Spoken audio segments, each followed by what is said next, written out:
Good day, everybody, and welcome to another edition of the Military and Foreign Affairs Network. I am your host, the voice of reason. Today, we continue our ongoing coverage of the civil war inside the former state of Ethiopia and the Eritrean invasion of northern Tigray. Specifically today, we are going to cover some developments in terms of the Abiy loyalist regime instituting national service, much like the model that we have seen in the despotic nation state of Eritrea, led by Isaias Afwerki.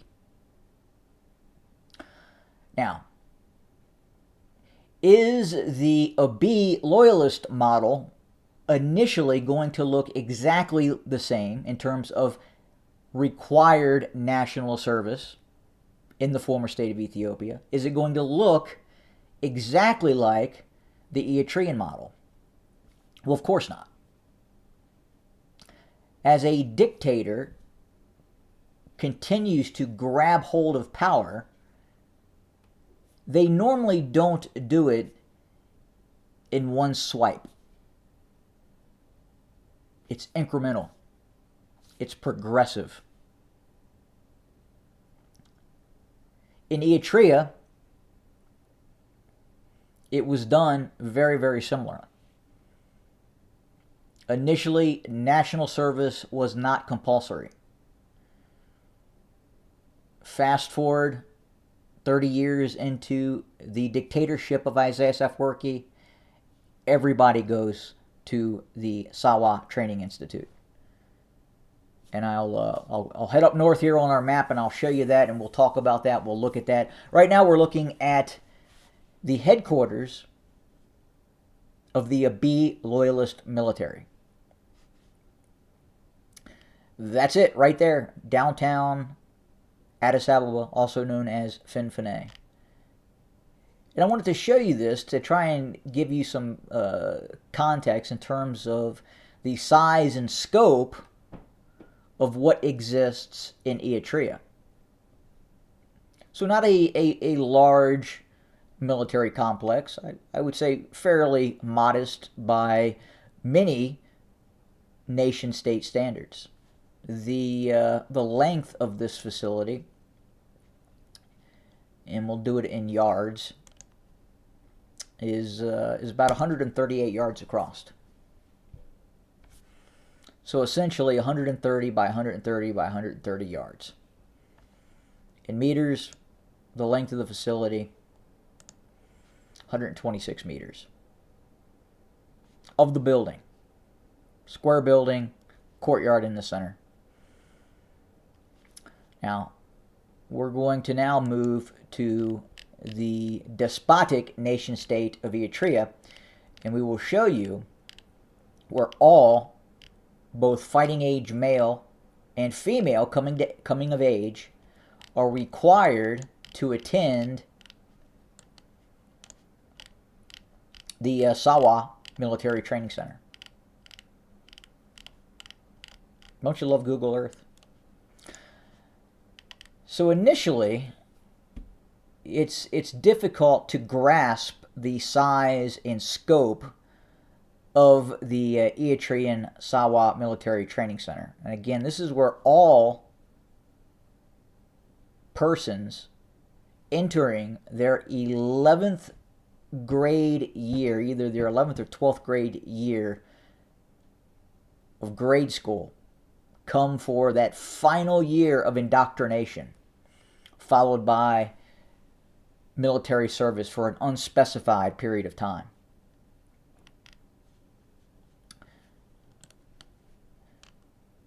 So the base running from north to south, we're going to do this in miles. Then I'll convert it to kilometers for you. So starting from the north and running south, it's 2.3 miles north to south. And then east to west, just the main training area, before we even get to the airport, is 1 mile, just over a mile. So over 2 miles by 1 mile. Now, let's look at the buildings. And this is where it's significant. So each of these buildings is roughly 170 meters in length, almost the size of 2 American football fields. Let's convert this back to yards. We all know a football field is 100 yards. So 170 yards, and in meters, it's 155 meters across. I'm guessing, and I could be incorrect on this, and I'm just guessing, and I would greatly appreciate if we have any listener, any watcher, any viewer of the channel who has attended the Sawa Military Training Institute. Love to have a conversation with you. So I'm guessing with each of these buildings being roughly 170 yards or 150 meters across, I'm just guessing that each one of these segments, these 3 segments subdivided in the building, is probably a company-sized formation of around 100 personnel. I'm guessing each one of these buildings could facilitate the training of up to a battalion of personnel. Given the length and kind of understanding U.S. military barracks and training operations, I'm guessing that each one of these buildings could train a battalion worth of personnel or hold a battalion's worth of personnel. I've heard the conditions are very Spartan, so comfort is probably not first on the agenda. They are probably packed in like sardines, I'm guessing. So as we look, each one of these buildings being almost 2 football fields in length, and let's count each one of these buildings. So each building, in theory, one battalion of conscripts, of indentured servitude personnel. So we go 1, 2, 3, 4, 5, 6, 7, 8, 9, 10, 11, 12, 13, 14, 15, 16, 17, 18, 19, 20, 21, 22, 23, 24. Not sure what happened here. 25, 26, 27, 28, 29, 30, 31, 32, 33, 34, 35, 36, 37, 38, 39, just in this area, buildings that could be training 1 battalion's worth of personnel. 39 buildings. But wait, there's more. Head for a little bit further south. 40, 41, 42, 43, 44, 45, 46, 47, 48, 49, 50, 51, 52, 53, 54, 55, 56, 57. So 57 of these barrack-type buildings, I'm only assuming, are designed to hold and train roughly a battalion's worth of personnel.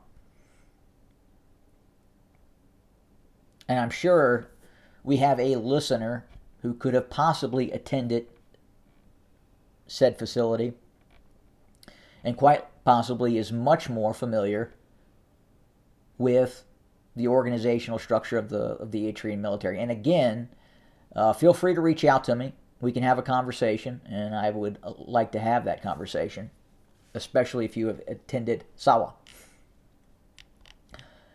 And this is just those buildings. This is not these other buildings that exist within the confines of the military base, such as these buildings over here. So if you're going to build and have a system designed to basically train every adult male and female as they come to age, this is probably going to do it. And just to give you an idea of the remoteness, there's not much around the training institution. as we scroll out, you'll clearly see it's some distance from anything. I mean, even if you you try to escape this facility, and you can clearly see there's not a lot of cars, there's not a lot of trucks. There's one road leading in and out, and it's probably serviced mainly by aircraft coming in and out, given the distance. But as we scroll out, and we'll measure Sawa to the capital.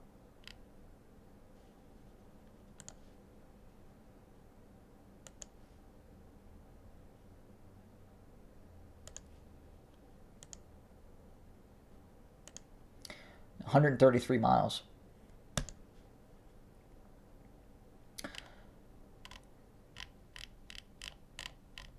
But very impressive facility. If you look at what the former state of Ethiopia has in terms of military training complexes, military bases, obviously this by far exceeds anything that the former state of Ethiopia currently has. And you can see why, obviously, the Eritrean army, the Eritrean military, has aided greatly the Abiy regime. Because in the former state of Ethiopia, they simply don't have this kind of infrastructure. And obviously, this isn't the only military base in Eritrea. There are many others. Not as big as Sawa, but nonetheless, it is a very expansive, militarized state. So again, as we compare and contrast, could this be on the horizon for the former state of Ethiopia? We do believe that based on what Abiy is currently doing, creating a Republican Guard, now creating the inroads, the road to a national indoctrination service, the same as Isaias Afwerki does in Eritrea. The likelihood that we could see some sort of military facility on par with the Sawa Training Military Center in the former state of Ethiopia, I would say is very much likely. I would say almost certain to be built.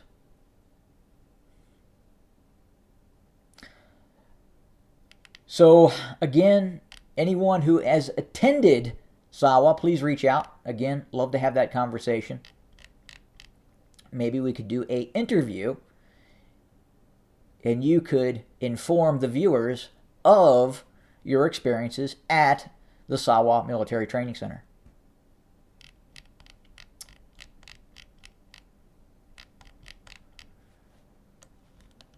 So that is what we have for today. We will be continuing to cover. We're watching several things happening in Western Oromia. We are continuing to watch a very successful operation by the Oromo Liberation Army. And again, because of the success of the OLA, not just in military terms, but in terms of also winning the hearts and minds of Oromia, in all probability, that's why we're seeing this push now towards this national service.